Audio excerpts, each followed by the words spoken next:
Could Saturday's matchup against Duke make or break this Illini football season? Let's talk about it.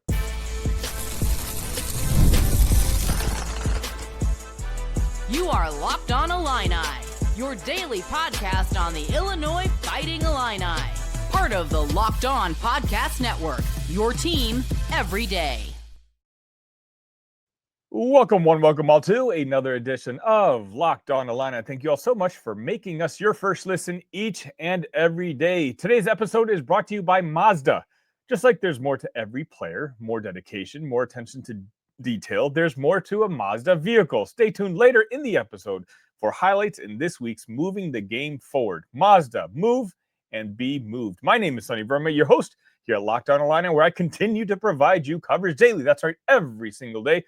Only thing I ask for in return, if you don't mind, make sure you hit that like button and make sure you are subscribed to the channel. We're getting so close to that magical 3,400 mark on YouTube. For today, I wanted to bring on special guests, as I usually do, at least once a week.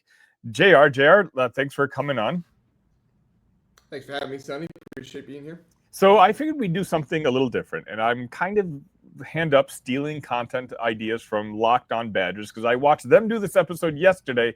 They did such a great job, Ryan and Rajiv, that what I want to do is I'll say a couple statements and you say a couple statements, and we'll do essentially a fact or fiction. We can make our own decisions afterwards after we say whatever we want to say. You good with that? Yeah, let's do it. All right, I'll just start off first, and I'm just going to say what I opened the show with. This game against Duke, fact or fiction, could make or break this Illini football season. Yeah, I think that's a really interesting one. So you have to look at the schedule when you think about that one. My co-host Zach on the Big Ten Huddle has been very much so talking about how this is kind of a make or break game for the Illini this season because it's that first step to getting them to be a playoff contender. And then number two, we saw the way the rankings played out this past week with how much movement there was. I don't think there was as much movement as people wanted, but Illinois is ranked pretty high right now, and if they want to maintain that high ranking, this is a game you have to win. It's one of those classic conundrums where if you win, you're really not going to get all that much respect. You should get more respect, but if you lose, then that greatly inhibits your ability to make the playoff down the line, and you really only have one more shot to possibly lose. Right now, I would say the Illini probably could afford 2 losses, but if they lose this one to Duke, you're looking at maybe a loss to Ohio State down the line, but we'll see how that game goes, but that's really the only one you can win. You got to beat USC, Indiana, Washington. Tough games on the schedule. See, you're looking at it from a more technical aspect, which, I commend. Me, I'm just looking at it from like a fan's point of view. The one thing that really has me afraid about this matchup against Duke, the fans seem very overly confident in that we should win on Saturday. Now, Vegas, and if you watch any of the analytical shows, I just watched College Football's PFF a preview of this game, and both of those guys have Duke winning. Vegas only has this as a 2.5 point spread in the favor of the Illini, which a lot of people think are like, hey, that spread doesn't make sense. But you know what? For the most part, Vegas knows what they're doing. So what I'm afraid of, and I've been saying this kind of all off season long, is that this Duke, I actually think this is a fact. I really do think that if Illinois loses this game against Duke on Saturday, sure, it may not do that much to their playoff chances in the sense where they can still kind of, if they're able to win games later on in the season, they can kind of take the hard route, but come back into the playoff conversation. What I'm afraid of is the positive energy and the momentum that has been with the Illini ever since essentially that Citrus Bowl win. Not actually even before that. I think I saw a stat that Illinois has the most wins in their most consecutive wins in the country with 5 so far in all of college football. I think a lot of that buzz all of a sudden sizzles out if Illinois loses to Duke, and a lot of the fans who aren't hardcore football fans kind of roll their eyes again, say same old Illinois, and then all of a sudden, these games that we're selling out, all the tickets aren't exactly wanted as much anymore, and that energy is gone. Yeah, you're exactly right, because it is a team with the name Duke, right? I mean, you think of that as a basketball school, but you don't think of it as a football school. So I absolutely agree with you. Fact, Duke should get more respect than they're getting based off, people picking them and stuff like that. It's not a reflection on Illinois. I think it's just people believing in Duke, and it's unfortunate. All right, what do you got next up? Mine I have is, will Aidan Laughrey be the better running back this season between him and Josh McCray? Because Josh McCray did not play much for No, Georgia he in didn't. week one against Marshall, and you could even extend this out to will he be better than Josh McCray was last year? If you want to talk about that, based on the way McCray was used by Georgia in week one, I think that's a pretty simple fact. But based on last year, could he have a type of year like that? Going to probably be splitting some carries with Caden Fagan, but I'm curious your thoughts. That's actually a really good one. I'm kind of jumping back and forth. I saw the same thing. I think he had one carry for 6 yards. Josh did for Georgia this past weekend. But from what I heard, whatever issues, like he had some serious health concerns during training camp. That's why he wasn't practicing all that much. So I don't know how much weight I'm going to put into that, but I do think that we see clearly that Laughrey is going to have a huge role on this Illini football team. So I'm going to say that is a fact. I think that no matter what happens, I'm very confident that Laughrey is going to be at worst a top 2 running back on this Illini team. And while I do think that Josh McCray has a chance to turn ththings around for Georgia, I don't know that for sure. So I'm going to say that's a fact. Yeah, I think it's going to be a fact as well. Well, obviously, have to see how the season plays out, and he'll have to stay healthy. Heaven forbid something like that doesn't work out. But as long as he stays healthy, he should have the better season. All right, I got one more for you, JR. Okay, so this one I just thought of kind of a few minutes before the show started. Hank Beatty was the star of Game 1. I'm going to say Hank Beatty has the best shot of anybody on the offense to be an all Big Ten team this year. Yeah, I mean, Hank Beatty had a really good game. He was obviously the primary target. We didn't really know who that was going to be going into the game. Had some concern, is somebody going to step up and be that guy? And I just looked on PFF because I wanted to confirm it, but he was the highest graded receiver in all of the Big Ten on PFF in week 1. So Justin Bowick right there with him. In fact, the 4 highest ones were 2 Purdue wide receivers and 2 Illinois wide receivers. But they were fantastic.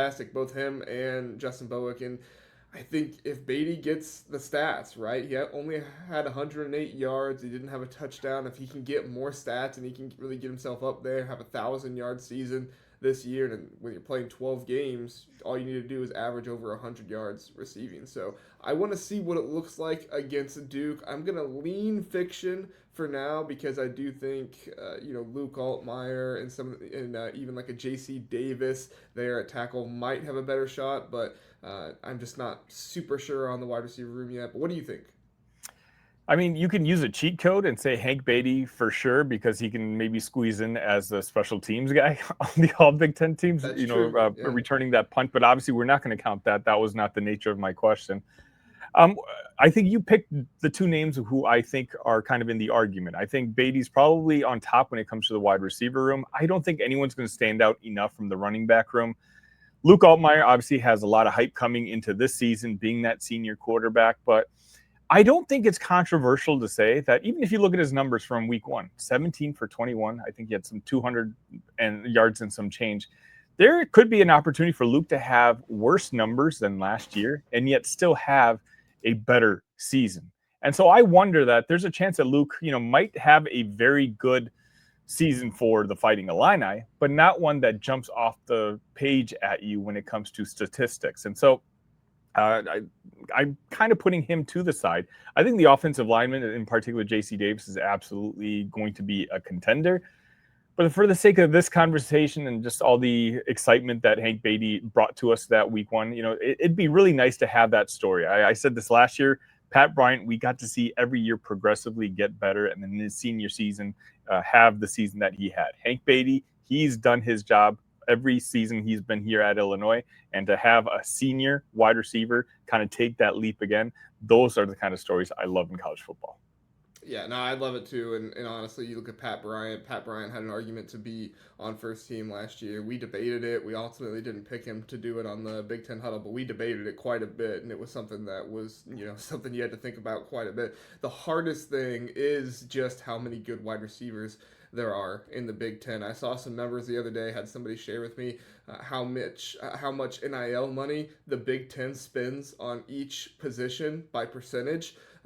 through everything, and they were the only team, I believe, that had over 35% of positional money being spent in NIL to the wide receivers. I mean, there's a lot of good wide receivers in the Big Ten this year, and they're really spending. You think of Mekhi Lemon, Elijah Surratt, Denzel Boston, obviously Jeremiah Smith, Carnell Tate had a good game against Texas.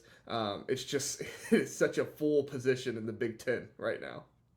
Interesting. I think of all the positions now that I think about it, that's probably the toughest one to kind of crack into. But before I change my mind, we'll just move on to the next segment, JR. All right, last one. Will Luke Altmyer be a day 2 or better NFL draft pick? You know what? Again, I'm going to lean fiction. Just because I like Luke Altmyer, I do. But, I went over this past offseason. I watched some Pat Bryant tape with some of the draft, the draft hardcore football people, I guess you can say. And a lot of people said that Pat Bryant could have had a better season had Luke made some nicer throws. I think he's a very good college football player. I don't know if he necessarily has what it takes to make it at the next level. So for that, I'm going to say fiction. Hey, Tommy DeVito made it. That's true. Yeah, no, you're not wrong. You're not wrong. But wait, but he wasn't a day 2 draft pick. Yeah, that was the question. He did make it at the NFL though. He was starting games last year. That was not the question. I know. Now, I like Luke Altmyer a lot. I think that Luke Altmyer has a chance to be drafted this season. And unfortunately, I don't think he's going to be up there that high. You look at his measurables, 6'2", 205. I mean, those are good, but right now, the NFL, they're in love with guys that are 6'4", 6'5", and, 220, 225, something like that. And so it doesn't mean that he can't do it, but if you're looking for something like that, you're looking for somebody that kind of has the measurables that they want in addition to being able to play well. And it's not impossible by any means, but it's definitely something that is probably a little too far out of reach right now. All right. And right after this, I need JR to talk me off the ledge about this Duke game.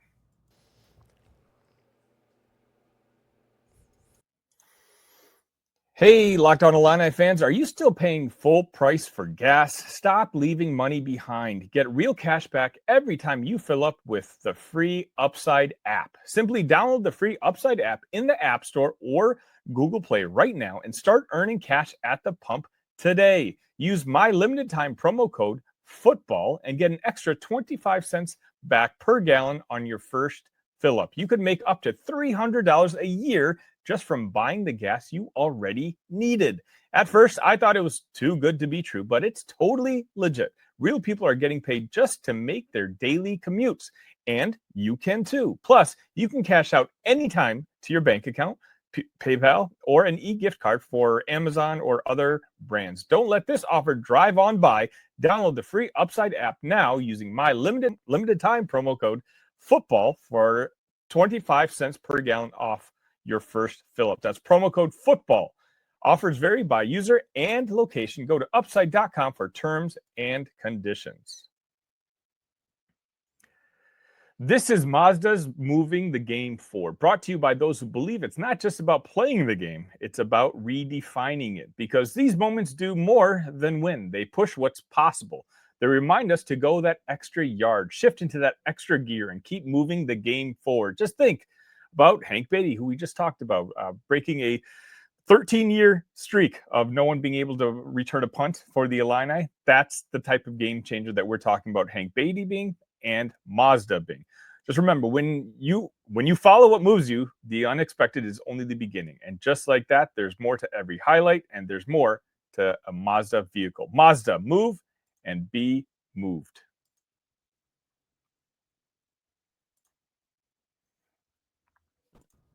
All right, JR. It's again, I kind of hinted toward this as we ended the last segment.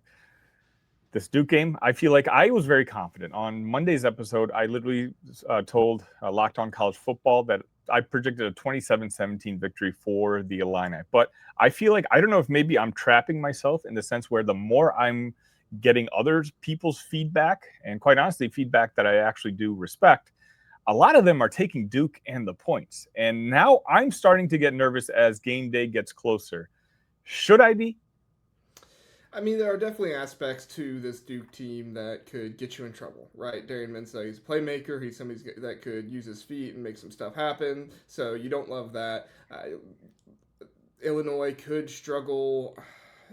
Illinois could struggle with blitzing by Manny Diaz. However, that's also one of my points. I mean, that's one thing that I think the PFF guys, I think I saw a clip from them that they brought up was, just how much Manny Diaz likes to blitz. But the thing I think that's getting overinflated this game is the matchup that Luke Altmyer and Manny Diaz had a couple years ago. I've heard that referenced now at least 2 or 3 different times by 2 or 3 different shows, and I get it. It is something that you look at, previous matchups, how things go. But let's just be honest, and I'm not trying to disparage Duke here or anything like that, but they do not have anywhere near the talent that Penn State had when Manny Diaz was there at Penn State.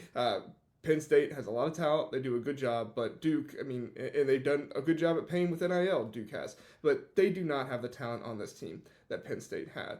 Duke struggled to get pressure against Elon without blitzing. So if anybody is going to be able to recognize a blitz and get the ball out quick, it should be Luke Altmyer. He's experienced, he's older. I don't think the blitzing is going to, affect him as much as it did his very first year starting at Illinois. What do you think, Sonny? I mean, I think you're right on. And the thing is, Luke Altmyer was also 2 years younger. Luke Altmyer that year didn't even finish the season as the starter of the Illini. Now this is a completely different Altmyer. He's composed. He's a leader in the locker room. I don't want to undervalue how big of a deal it was that Brett Bielema had him as one of the voices at Big Ten Media Days this year. He wasn't last year. And when asked about it, Brett did say that he wanted to see Luke take another step up when it comes to the leadership role. Obviously, he's done that. And so I agree with you. A lot of people have made a big deal about that game against Penn State. I know you brought it up actually last week, but you brought it up in a more positive sense in the way like, hey, this is Luke's chance to kind of redeem himself for that debacle that he had in the first half 2 seasons ago. I guess I'm just kind of worried where maybe it's that wide receiver room. I just want someone else to prove it to me because I did watch clips of that Duke game. I believe our wide receivers are probably at a very similar level. As I said on Locked On College Football, Luke has clearly the higher floor when it comes to the 2 quarterbacks, but Mensah is obviously a very, very talented quarterback himself. And anytime you have a talented quarterback, I do think that you give yourself a chance at winning. So again, for me, I don't like the idea that the game is in Durham, and I wish that spread was higher. And I know it sounds like such a cop-out, especially if you're not a gambler. Like, who cares about the spread? But 2.5 points, to me, if I was blind handicapping that game before I saw the spread, I would have said maybe Illini -6, -7, and I would feel a lot more comfortable with that. But I'm just trying to figure out what it is that I'm not seeing. Yeah, I mean, again, Darian Mensah, I think, is the biggest talking point for Duke, and then obviously Manny Diaz with what he brought as well. But other than that, I mean, this is a Duke team, in my opinion, that, I guess I shouldn't even say in my opinion, the stats backed it up. On PFF, literally, Duke had 17 missed tackles against Elon last week. And if you just looked at the box score, you'd be very impressed by that game against Elon. But Duke had a very slow start in that game. I'm not sure I really see what it is either that other people are looking at. And I'm like you, I don't think the wide receivers for Duke are any better than Illinois'. I actually like Illinois' wide receivers a little bit better from what we saw against Western Illinois. But again, that's Western Illinois, so I'm not going to take too much from that. But I haven't seen anything. I went back, I watched that Elon game. I haven't seen anything from Duke that really scares me for Illinois. Yes, Darian Mint's a good quarterback, but even he struggled in every Power 4 team that he played against when he was at Tulane. So it's not like he was lighting it up or anything. And Tulane does have pretty good talent. It's not like they are a talentless team. I mean, we just saw what they did to Northwestern. But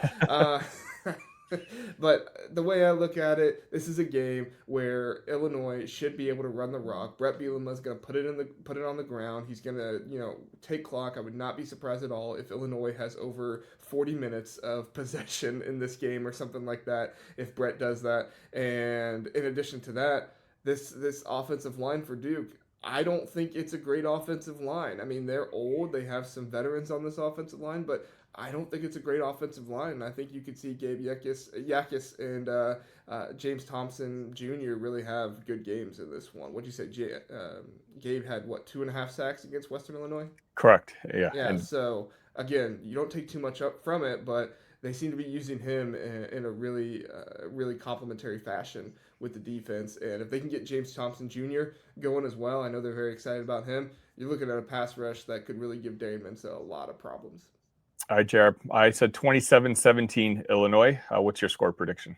Yeah, I think Illinois will pull ahead late. I think that it's going to be a pretty low-scoring game. Wouldn't be surprised if it's like a 10-3 or something like that at halftime. But I think Illinois is going to pull ahead and they're going to get the win, 31-20. Love it. All right, we'll scope out the rest of the Big Ten Conference right after this.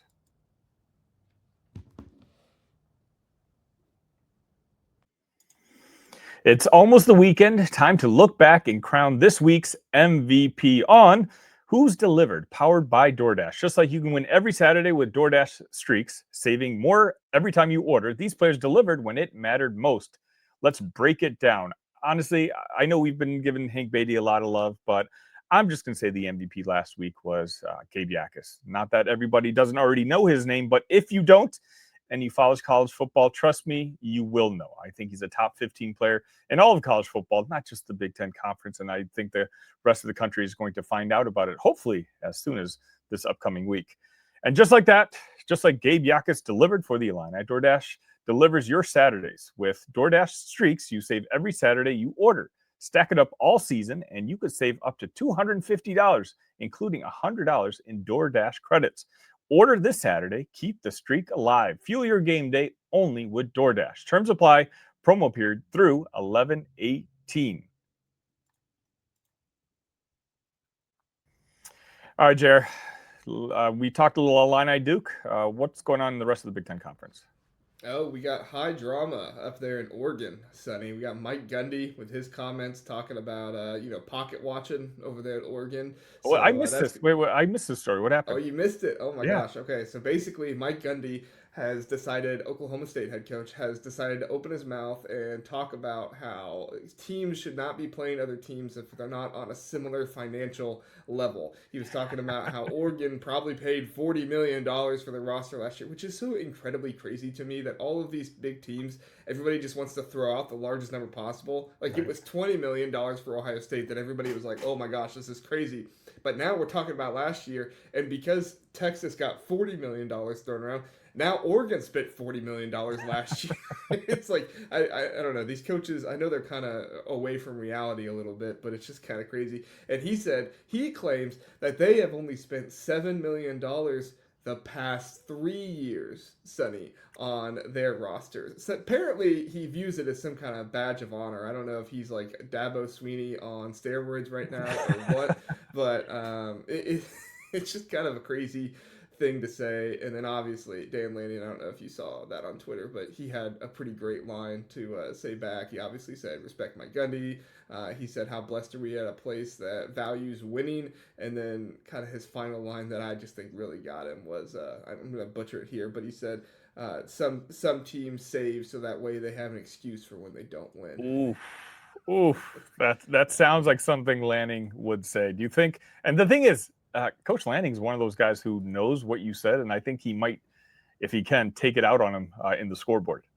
Oh yeah, he's done it with Dion. I mean, he's done it with other coaches. Like, I think this is a game where, like, at first my prediction was like, maybe 31-14, something like that. Nope, 49-0 now. My prediction immediately went up when I saw that. I was like, this is going to be a shutout game, and Dan Lanning's not having any of this. And yeah. I like Dan Lanning a lot. I know there's some people that don't like him and the money and that kind of stuff. My thing is, if you got it, use it. Because if you want to win, that's how you win now in college athletics, Yeah, there's not a lot of programs out there who wouldn't take Dan Lanning as their head coach. Sure, Oregon has some benefits that comes with it, but I think Dan Lanning himself has proven to be a pretty good coach. What else is going on in the Big Ten? Oh, for sure, for sure. Yeah, I mean, there's really four other games that we looked at. Obviously, Illinois Duke was one of those. Michigan State, Boston College. That's going to be kind of an underrated game to look at. Iowa State, the rivalry game, and then the big one, obviously, is Michigan at Oklahoma. Which one of those three you want to hear about? I saw that line that Oklahoma was a 5.5-point favorite over Michigan. And I don't know if maybe I keep venting about these lines, and I'm not trying to disrespect friend of the show FanDuel here, but I don't know if Vegas is playing with my brain or something like that. But I don't know if Oklahoma should be a 5.5-point favorite over the Wolverines. We were saying the same thing on our show last night. The episode for it and podcast will release on Thursday morning, but we were saying the same thing. Is we were like, we don't know what gives anybody a lot of confidence that Oklahoma will win this game. Obviously, there are avenues for that to happen. This is a talented SEC team, and they're playing at home. But when you just look at this team and you compare what they have, really your only talking points here for Oklahoma can win is the defensive line for Oklahoma just shuts down the run game of Michigan. Maybe that happens. I think Michigan's too good at blocking to let that happen, though. Or B, Bryce Underwood just completely, loses the game for him as a freshman. Now, I don't know if you saw him on Saturday, Sonny, but good. He looks really freaking good. He looked good, yeah. So I do have some concerns with Bryce Underwood, the throwing across the body, leaving the pocket early. I do think some of those things I am concerned about, but he is still so much better. Even with those things, he is still so much better than what they had last year. The defense probably isn't as good as it was last year. The secondary definitely needs a little bit of work, but I mean, this is an Oklahoma team that couldn't even run the ball against Illinois State. I don't think if you can't run the ball against Illinois State, I don't think you're going to run the ball against Michigan. Just doesn't work out. Do you have a final score prediction for that one? Yeah, that one I had 20-17, Michigan winning. I think it'll be a low-scoring game. I think Michigan will pound the rock, kind of like I talked about with Illinois in that one, but I don't think they'll pull away late. I think that it'll stay close and Michigan will get the win. All right, let's just wrap it up there, JR. So actually, let me ask you a quick question. That's 2-0. You have Illinois winning, or 3-0. Illinois winning, Oregon winning, Michigan winning. Does Iowa beat Iowa State in the Cyhawk game? I had it on there that Iowa would beat Iowa State, but I did say in the show I didn't feel super confident about it because to me, a lot of it depends on the over and the under. It's been the under in that game for the past 6 years or something like that. It's been a lot of good defensive play from Iowa State.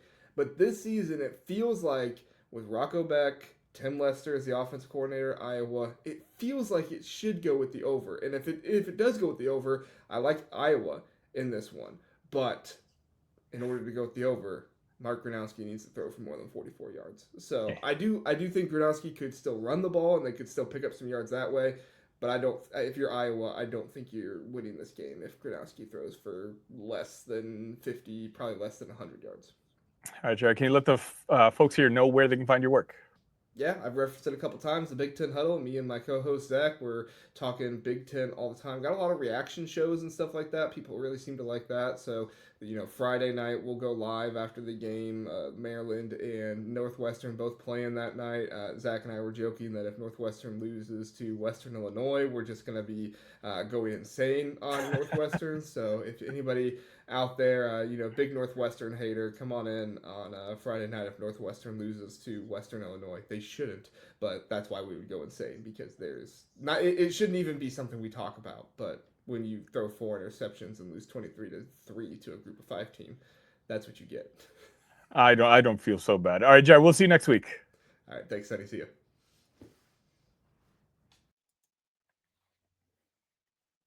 And that's going to just about wrap it up for this edition of Locked On Illini. Remember, on your way out, if you enjoyed the content, please hit that like button and make sure you're subscribed to the channel. Content does not stop this week. I got another couple episodes for you and, of course, a post-game show on Saturday. Until next time, ILL. Love you guys.